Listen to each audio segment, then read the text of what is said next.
salam sejahtera untuk kita semua. Perkenalkan, nama saya Ganesha Lapenangga Putra, SSI MSI.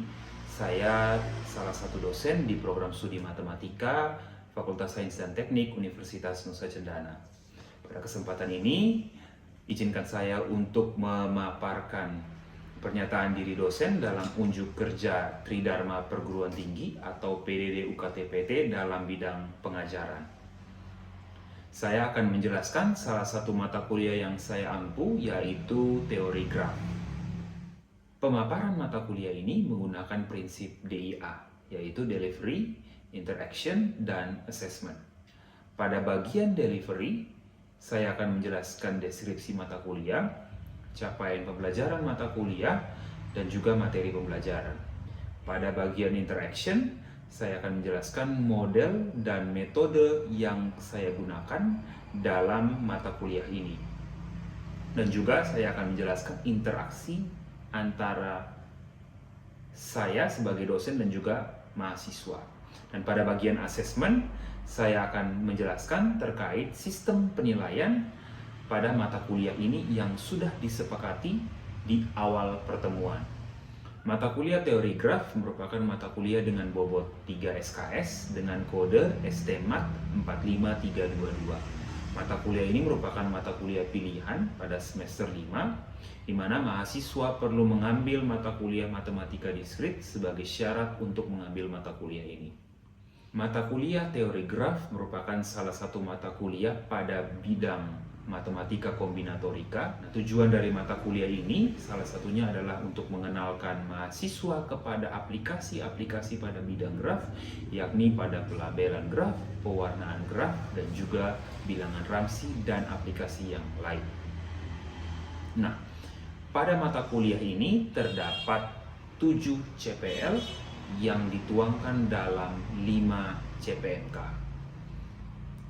Adapun capaian pembelajaran mata kuliah yang pertama, yakni mahasiswa mampu menguasai konsep-konsep pada terminologi dasar graf, meliputi definisi graf, graf terhubung, mengidentifikasi jenis-jenis graf, membuktikan teorema-teorema, dan memecahkan masalah pada terminologi dasar graf. Capaian pembelajaran mata kuliah yang kedua, mahasiswa mampu menguasai konsep derajat pada graf, graf reguler, matriks ketetanggaan pada graf, dan isomorfisme pada graf, membuktikan teorema-teorema, menentukan suatu graf berdasarkan derajatnya, dan mengidentifikasi graf-graf yang isomorfik dan yang tidak isomorfik. Capaian pembelajaran mata kuliah yang ketiga, mahasiswa mampu mengidentifikasi konsep pohon, jembatan, dan keterhubungan pada graf, menentukan pohon merentang pada suatu graf, membuktikan teorema-teorema, dan memecahkan masalah di dalamnya. Capaian pembelajaran mata kuliah yang keempat, mahasiswa mampu menjelaskan konsep graf Euler dan Hamilton, konsep matching dan faktorisasi pada graf, membuktikan teorema-teorema, dan memecahkan masalah di dalamnya. Dan capaian pembelajaran mata kuliah yang kelima, yakni mahasiswa mampu menjelaskan konsep graf planar, graf bidang, pewarnaan dan pelabelan pada graf, dan bilangan Ramsey pada graf, membuktikan teorema-teorema, dan menjelaskan klasifikasi pewarnaan dan pelabelan pada graf. Dari kelima capaian pembelajaran mata kuliah ini kemudian dituangkan ke dalam 14 sub CPMK yang dituangkan dalam 16 pertemuan. Pada pertemuan ke-8 akan diadakan UTS, dan juga pada pertemuan ke-16 akan diadakan UAS. Berikut materi-materi yang akan disampaikan selama perkuliahan teori graf, yakni yang pertama, terminologi dasar graf, yang kedua, derajat graf, yang ketiga, isomorfisme graf, yang keempat, pohon, yang kelima, keterhubungan pada graf, yang keenam, graf Euler dan Hamilton, yang ketujuh, matching dan faktorisasi, yang kedelapan, graf planar, yang kesembilan, pewarnaan dan pelabelan graf, dan yang kesepuluh, bilangan Ramsey. Adapun buku-buku yang saya gunakan sebagai sumber belajar, yakni buku Gary Chartrand dan Ping Zhang dengan judul A First Course in Graph Theory, sebagai pustaka utama dan juga pustaka pendukungnya yang ditulis oleh Douglas Brent West dengan judul Introduction to Graph Theory. Saya juga menggunakan beberapa jurnal untuk mendukung dalam pembelajaran teori graf ini. Kemudian pada mata kuliah ini saya menggunakan beberapa model pembelajaran, yakni small group discussion, discovery learning, dan case method. Adapun metode yang saya gunakan yakni ceramah, diskusi, dan juga tanya jawab. Selama proses pembelajaran, saya selalu berusaha untuk menciptakan suasana yang menyenangkan sehingga siswa menjadi aktif dan tidak takut ataupun malu untuk menyampaikan pertanyaan maupun pendapat. Pada sistem penilaian, saya mengikuti sesuai dengan SK yang diterbitkan oleh Rektor Universitas Nusa Cendana, di mana terdapat 4 komponen, yakni tugas, soft skill, UTS, dan juga UAS. Adapun bobot dari setiap komponen, yakni tugas sebesar 15%, soft skill sebesar 25%, UTS sebesar 30%, dan UAS sebesar 30%. Terkait rubrik dan tugas individu telah saya cantumkan pada RPS, dan RPS sudah saya serahkan kepada mahasiswa di awal pertemuan. Selanjutnya saya akan menyajikan video pembelajaran pada mata kuliah teori graf di pertemuan 2 dengan topik jenis-jenis graf dan operasi pada graf. Adapun model pembelajaran yang saya gunakan adalah small group discussion dan metode pembelajaran yang saya gunakan adalah ceramah dan tanya jawab. Selamat menyaksikan, terima kasih. Selamat pagi semua. Selamat pagi, Pak. Oke, sebelum kita mulai materi teori graf, kita mulai dalam doa ya. Siapa yang mau bimbing doa? Oke, silakan.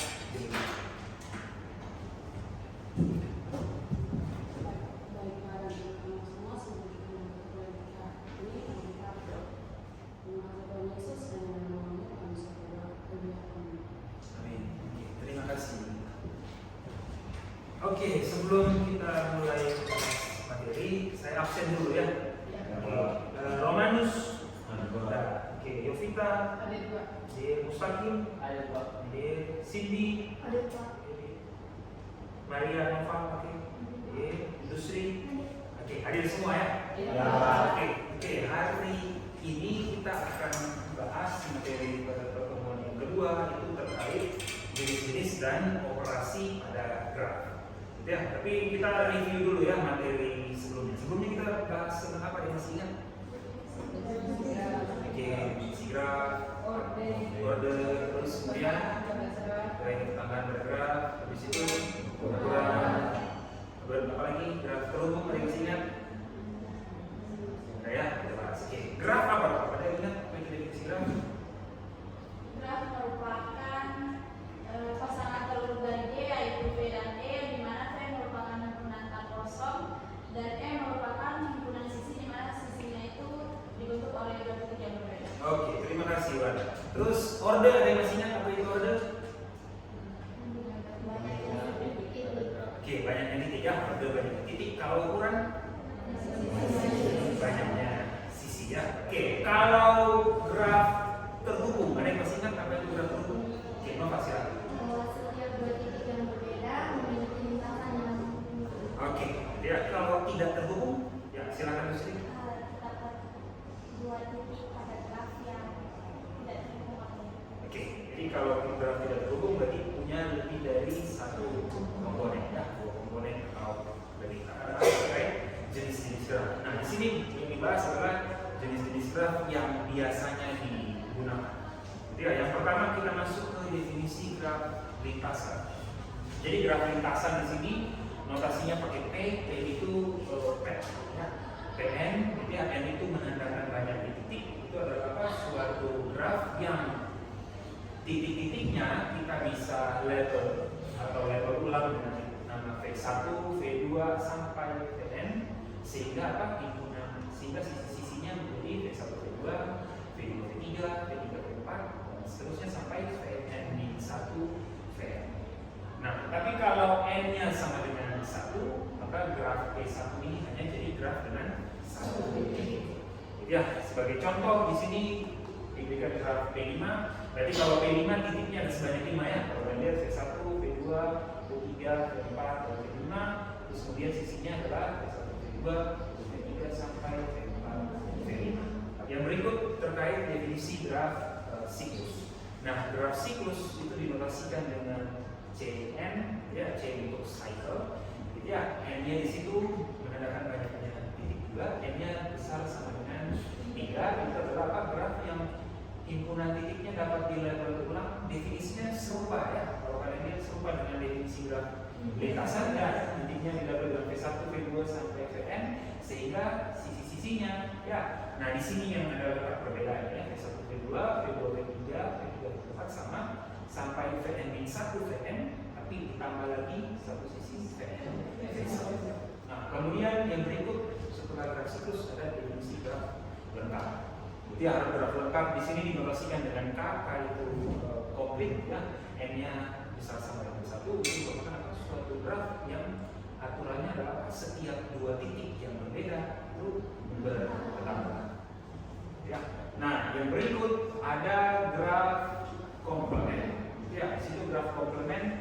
Nah, di sini cukup berbeda dengan definisi graf yang tadi. Ya, kalau yang tadi graf spesifik, kalau ini grafnya apa saja kita bisa definisikan komplement.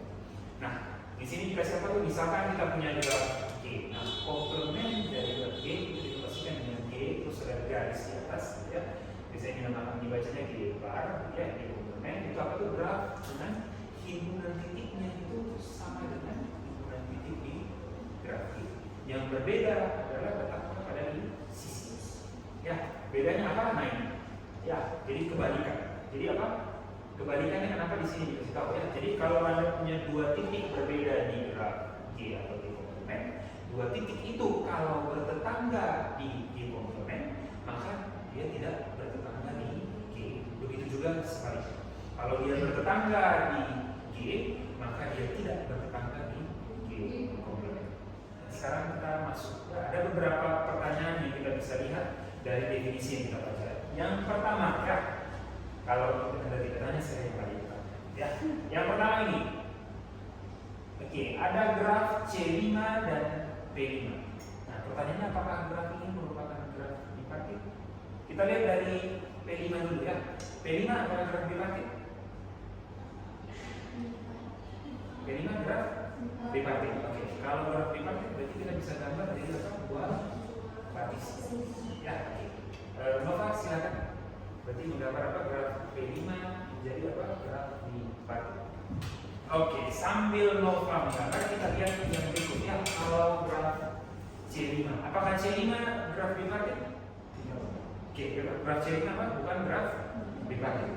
Ya, berarti apa? Kalau kita gambar graf C5, maka apa? Tidak bisa kita pisahkan menjadi dua himpunan yang berbeda di mana apa? Yang satu hanya bertetangga dengan di sebelah. Nanti setelah ini baru kita lihat. Oke, terima kasih Nova. Kalau C5, ya, ada yang menjawab? Kenapa bukan bipartit? Karena di partisi yang bagian itu untuk titik yang 5 dan 1 itu di C5 bertetangga. Oke. Sampai sini. Nah, yang berikut itu apa? Tentukan.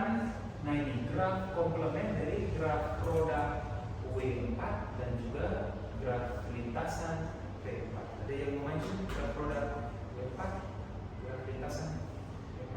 Oke, silakan. Cerita mau graf yang mana? Oke, yang W4. Nanti gambarkan W4, terus di sebelahnya gambarkan komplement. Ya. Oke, yang P4 ada yang mau coba? Oke, bisa. Ya, berarti nanti pasti bisa gambar sebelah ya. Gambar graf lintasan P4 dan juga komplement.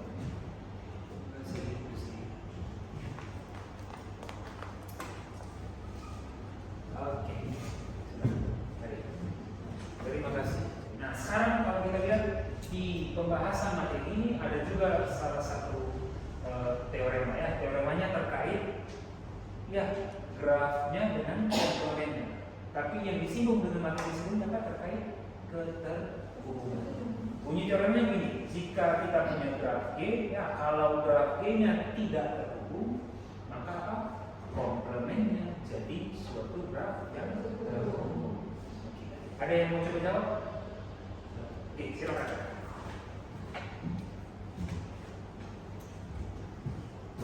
Oke, karena di sini ada beberapa teorema, nanti kita akan ini salah satu yang dibuktikan, nanti ada yang lain, nanti saya akan berikan sebagai tugas. Ya.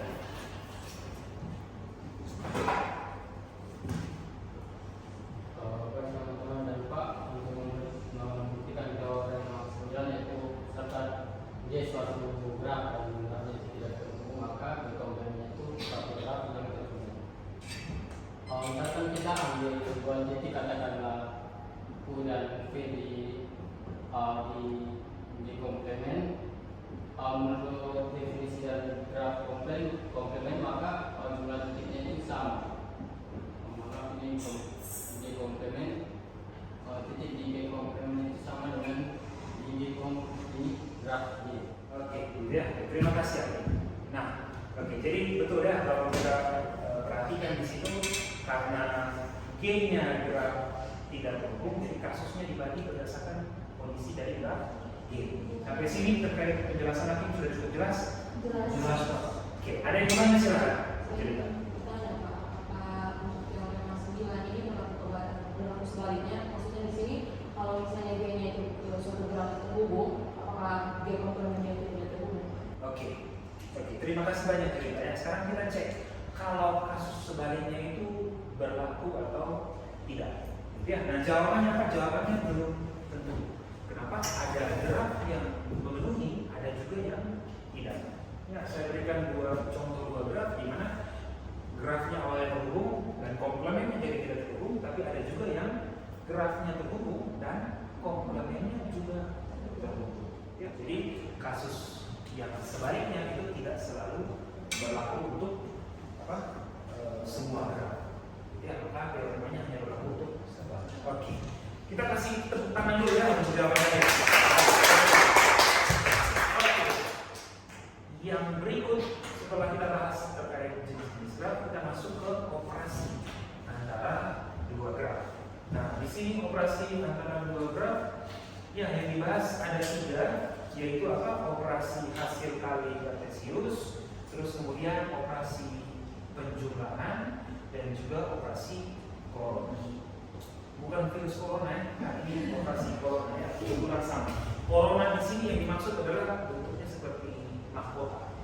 Ya, jadi corona itu yang dari sini. Nah, sekarang kita lihat dulu ya operasi hasil kali kartesius. Yang berikut, nah setelah operasi hasil kali kartesius ada juga operasi penjumlahan. Ya, operasi penjumlahan pada graf. Nah, operasi penjumlahan pada graf itu pakai operasi tambah. Nah, tapi kan kalau penjumlahan bilangan kita tahu ya, karena bilangan kita jumlahkan. Nah, tapi graf ini kan ada himpunan titik, ada himpunan sisi. Nah, maksudnya penjumlahan di mana? Di sini. Ternyata operasi penjumlahan itu grafnya menjadi himpunan titiknya tinggal digabung. Ya, himpunan titik di G gabung himpunan titik di H. Terus setelah itu himpunan sisinya bagaimana? Himpunan sisi di G tambah apa? Himpunan sisi di G kita gabung dengan himpunan sisi di H. Terus setelah itu apa? Kita gabung lagi dengan ada sisi yang baru. Di mana apa? Sisi itu dibentuk oleh apa? Setiap titik di G dan setiap titik di H. Ya, itu adalah operasi tambah. Sampai sini cukup jelas? Oke, yang terakhir ya yaitu operasi corona. Kalau kita punya dua graf G dan H, nah operasi coronanya ya ini operasinya G corona H itu apa? Graf yang diperoleh dari yang pertama apa? Kita menyalin satu graf G, terus kita menyalin graf H sebanyak titik dari graf G. Ya, kita salin. Terus setelah itu apa yang kita lakukan? Kita hubungkan dengan sisi titik ke I dari graf G dengan setiap titik pada salinan dari graf H. Dari penjelasan dari contoh ini kira-kira cukup jelas? Ada yang bertanya? Oke, pas. Kalau begitu, kalau belum ada yang bertanya, nah sekarang setelah kita sudah bahas materi terkait jenis graf, operasi pada graf, kita masuk kepada diskusi. Ya, nah diskusi di sini saya bagi jadi dua kelompok ya. Ini kelompok 1 dan yang sebelah kelompok 2. Ya, yang dibahas apa? Kita bahas terkait operasi pada graf tadi ya. Operasinya ada 3, cuman kelompok kita ada 2. Jadi yang saya ambil cuman operasi penjumlahan dan juga operasi corona. Operasi penjumlahan kelompok 1 ya, operasi corona kelompok 2. Apa saja yang dibahas dari operasi penjumlahan dan corona? Yang pertama apa? Kalian tentukan ya. Kalau kelompok 1 operasi penjumlahan antara P4 dan P3. Kelompok 2 operasi corona dari P4 dan P3. Terus yang berikut tentukan order dan ukuran dari operasi antara graf roda dan graf lintasan secara umum. Ya, kalau kelompok 1 graf operasi penjumlahan, kelompok 2 operasi corona. Dan yang terakhir nih, kalau kita punya 2 graf ya, sebaran graf, namakan G dan H. Nah, kira-kira berapa order dan ukuran dari operasi antara graf G dan H? Kalau kelompok 1 bahas operasi penjumlahan, kelompok 2 bahas operasi corona. Yang dibahas apa? Order dan ukuran, tapi di sini sudah dikasih tahu ya, order dan ukuran dari graf G itu namanya M1 M2. Order dan ukuran dari graf H namanya N1 dan N2. Kira-kira cukup jelas? Jadi saya akan kasih kertas sebenarnya. Saya kasih kertas untuk kalian pakai diskusi. Ya. Oke. Diskusi ini untuk dari ya. Oke, silakan dan juga kelompok 2. Silakan ya. Ya, di sini karena ada 3 nomor, nanti berarti dari setiap kelompok nanti saya akan minta 3 orang untuk menjawab masing-masing pertanyaannya. Nanti kalian diskusi siapa yang menjawab ya. Silakan. Oke, sudah? Oke. Sekarang kita akan bahas ya. Kita mulai dari kelompok 1 terlebih dahulu ya. Oke, nomor 1 siapa yang menjawab? Oke, silakan dulu. Oke. Jadi,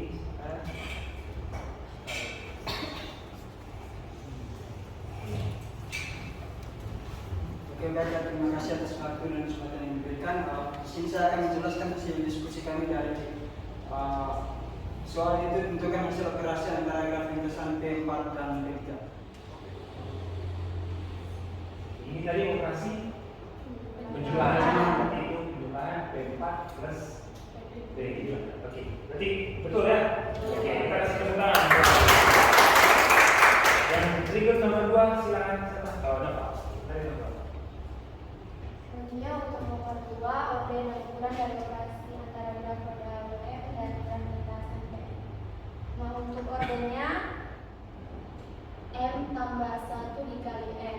M tambah 1 dikali N itu kita dapat dari perkalian antara titik di graf roda WF dan titik di graf lintasan P. Oke, ya betul ya, itu adalah order. Kita kasih tepuk tangan. Nah, yang berikut operasi corona silakan. Nomor 1 siapa? Oke, Rahman Ismail. Silakan.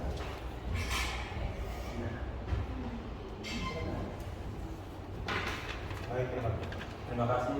Setelah kelompok 1 menjelaskan tentang operasi penjumlahan, sekarang kami kelompok 2 dengan soal yang sama kami akan mengerjakan dengan operasi corona. Ini hasil dari graf P4 corona P3. Oke, betul ya, kita kasih tepuk tangan. Oke, kalau nomor 3 silakan main. Oke, silakan.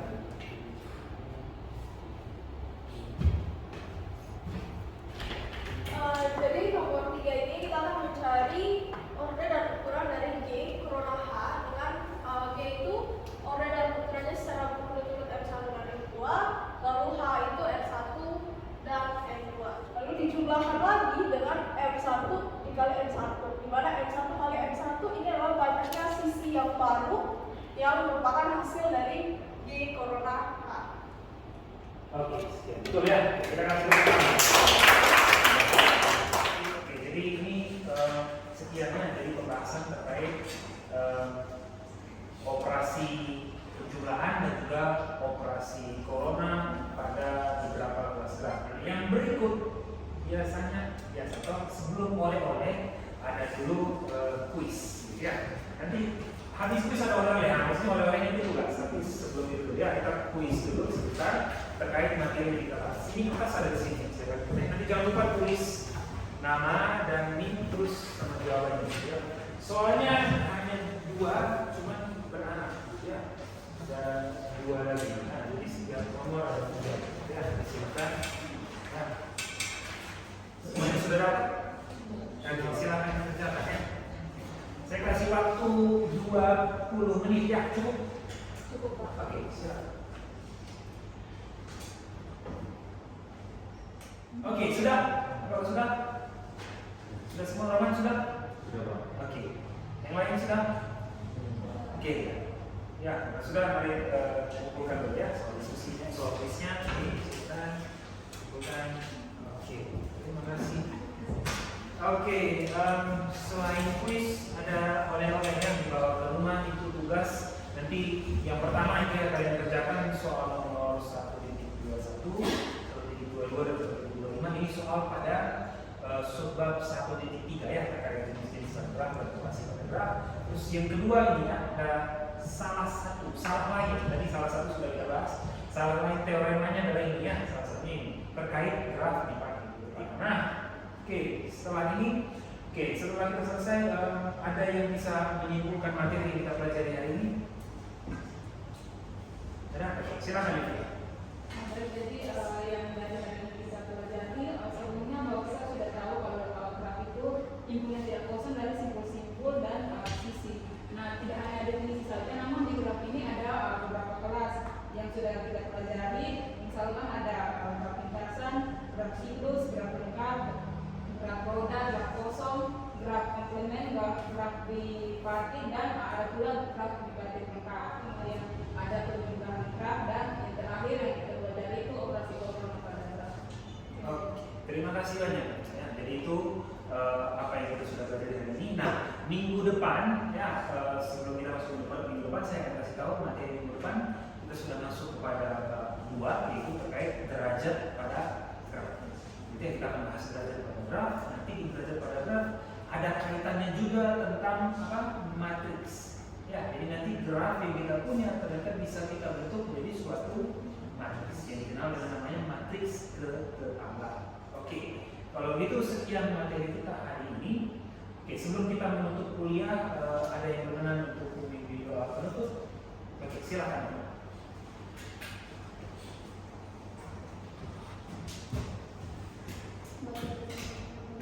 Sebelum kita melakukan masing-masing, izinkan saya untuk memimpin kali ini. Tapi sebelum itu izinkan saya memberikan ini alam dan pertanyaan saya itu bagaimana kalau dalam apa semua doa dan harapan ini kami sampaikan kepadamu lewat perantara Kristus Tuhan kami. Dan Bapa. Oke, sekian materi kita hari ini. Sampai jumpa di minggu depan. Selamat pagi.